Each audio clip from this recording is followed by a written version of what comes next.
Now, a Conservative MP has come under fire for suggesting men are being failed by society and need a minister dedicated to championing their causes. Speaking on BBC Radio 4 Women's Hour, Nick Fletcher said the role would deal with specific health problems that men face and try to improve their life chances. He suggested the minister would mirror that of the existing cabinet role for women. So do we really need a minister for men? We're joined now by journalist and broadcaster Henry Bonsu and the Conservative MP who made that comment, Nick Fletcher. Good morning to both of you. Thank you for joining us. So, Nick, if we can start with you first, because it's created quite a stir, this idea of yours. Obviously, we know we have a women's minister or a minister for equalities, and you feel it's about time we had one for men. Yes, I do. I believe we are letting men down. The statistics out there are terrible for men at the moment. 13 men a day are taking their life by suicide. 88 men are dying each day with heart disease. 33 men a day are dying with prostate cancer. We've got boys failing at school, lagging behind girls at every level. 35,000 less boys going to university than schools. If these statistics were the other way around, and there'd be an absolute outcry over it. So, yeah, I do believe that we need a minister for men. Quite compelling statistics there, Henry, with regards to what Nick's saying, but you don't agree?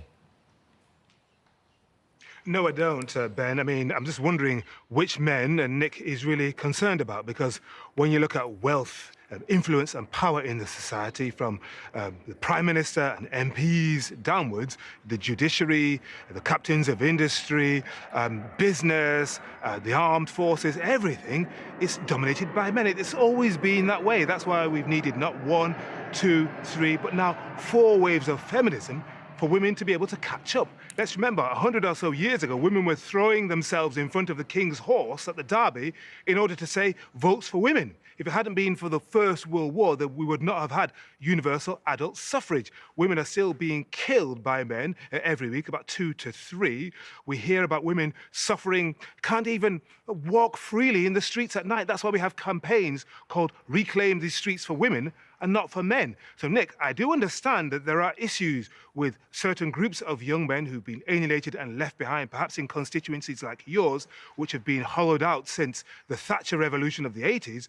But for men in society as a whole, I think you're barking up the wrong tree.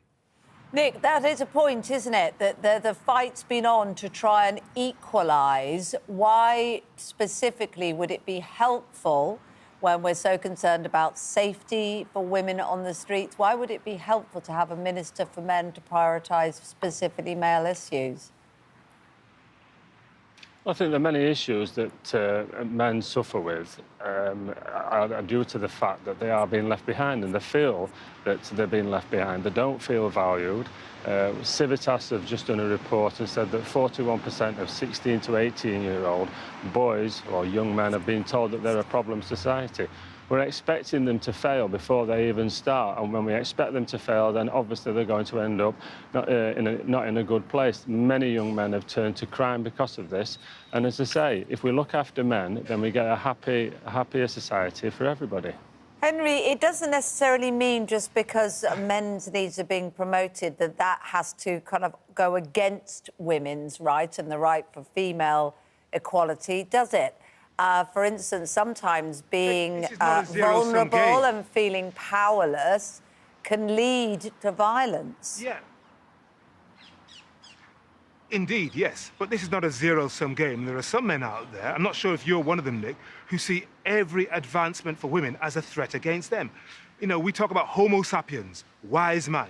Ever since human beings, early modern humans, stood on their hind legs in the east of Africa 200,000 years ago, it's all been about men. Look at the great religions, you know, Islam, Judaism, Christianity. It's all written by men from the perspectives of men, and we've used that to keep women suppressed. And it's only in the last 50 or 60 years, since bra burning and advancement of women, often driven by activism on the streets and outside, that women have made progress. It hasn't necessarily been governments. Governments have just rubber-stamped it by the Equal Pay at Work Act and other bits of legislation, but it's come from women.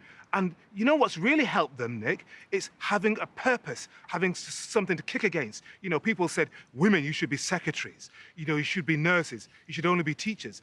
But then we had the revolution of those feminists who said women should be scientists, should be doctors, should be police officers.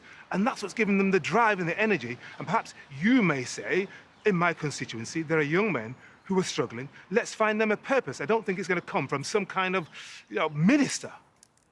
Nick? I think we can have two thoughts at the same time. I think it's really important that we've got a Secretary of State for Women and Equalities. I think it's really important that we've got a minister in Maria Caulfield for Minister for Women. She's doing some wonderful things. But as I say, we can have two thoughts at the same time. We need a Minister for Men. We are failing men. And anyone who doesn't agree with this needs to go and speak to the families of the 5,000 men this year that will take their lives. Can I ask you, They want to go and speak to the mums. No. You've had your say. You need to go and speak to the mums of the young boys who've been caught by the local drug dealer, who are now hooked on drugs and their lives are in absolute turmoil. We need to go and speak to these parents. We need to go and speak to the brothers. They need to speak to the sisters and the mothers of these boys that we are failing. We need to do something about it. It doesn't mean to say that we can't continue to press women forward. Why shouldn't we? I've got a son and a daughter. I want them both to do equally as well. But we are letting down society by letting down our men. And a Minister for Men will bring this all together, shine a light on all the issues, and hopefully we can turn the lives of many young men around. Marie? Men have not been controlled and told what they can and cannot do because of their gender. Women have, which is why they have fought so hard. And a lot of men have been confused by the changing roles, by the fact that they can no longer leave school at 16 without any qualifications and walk straight into a job, as you could until the 80s. So and why men, not have somebody particularly to in the kind guide of them areas you're through talking that? about. Why not have somebody to guide them through But we have men to guide them throughout world? society. Throughout society, we have that. We have that throughout society. It is women who have needed the role models, and thank God they've got them, and they're making progress in all kinds of areas, including in music and sport. Look, the Women's World Cup, we've just had it. And we are so excited. Why? Because finally, women and men who have just been fed a diet of male sport have been able to sit up and take notice. But look at the amount of money in it. It's a peanuts compared to what men have got. The average guy sitting on a substitute bench is getting about £200,000 a week.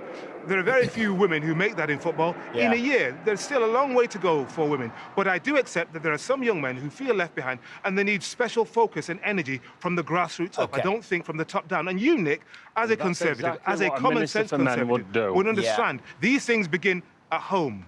OK, we're going to have to leave it there, I'm afraid. It's a very fertile debate. Nick and Henry, thank you very much for joining us. Lots of you getting in touch with us, actually, which I think is really interesting. And Zampa says she would agree with the Minister for Men. Maybe that it could be made possible to have prostate checks on the NHS, like you have a mammogram or a smear test. Prostate cancer is the biggest killer of men. They don't have routine checks. They have to go to the GP first. Although on the flip side, Sammy says, actually, women's issues, health issues, have been poorly researched. And actually, that's why women's health needs an extra priority. So, but it's an interesting idea, isn't it? Whether having a minister for something makes a difference in that way. Yeah, undoubtedly. Thank you for those comments.